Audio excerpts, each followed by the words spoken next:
দিনাজপুরের হিলি স্থলবন্দরে আমদানি রপ্তানি বেড়েছে, ফিরে এসেছে প্রাণচাঞ্চল্য, বেড়েছে সরকারের রাজস্ব আয়, শ্রমিক ও ব্যবসায়ীদের মুখেও ফুটেছে স্বস্তির হাসি। কর্মচাঞ্চল্য বেড়েছে দেশের দ্বিতীয় বৃহত্তম হিলি স্থলবন্দরে। ভারত থেকে প্রায় প্রতিদিন শতাধিক ট্রাক পণ্য নিয়ে প্রবেশ করছে বন্দরে। কাজের চাপে দম ফেলার সুযোগ নেই শ্রমিকদের। এই ঢোকা পূজায় চালের কাজ হওয়ার কারণে আমাদের প্রতিদিন 400, 500, 700, 800 এরকম ভাবে কাজ হচ্ছে। এখন বর্তমান অবস্থায় পারামার গাড়ি বেশ সুন্দরভাবে ঢুকতেছে, আসতেছে।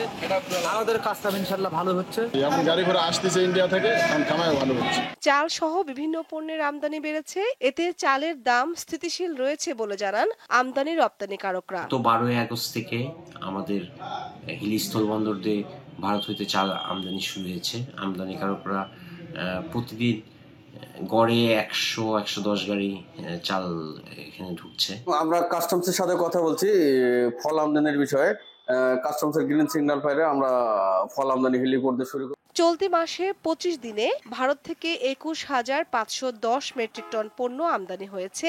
এতে সরকার রাজস্ব পেয়েছে 25,29,00,000 টাকা। বিগত 12ই আগস্ট থেকে গভর্নমেন্ট চাল আমদানির অনুমতি দেওয়ার পর থেকে হিলি স্থলবন্দরে কর্মচাঞ্চলতা দেখা যাচ্ছে। সবার অংশগ্রহণের মাধ্যমেই সরকারের রাজস্ব আদায় সম্ভব হচ্ছে। চলতি মাসের মাঝামাঝি সময় পর্যন্ত বাংলাদেশ থেকে ভারতে রপ্তানি হয়েছে 749 ট্রাক পণ্য। এতে 7,02,00,000 মার্কিন ডলার রাজস্ব এসেছে। কামরুন নাহার, দীপ্ত, বার্তা কক্ষ।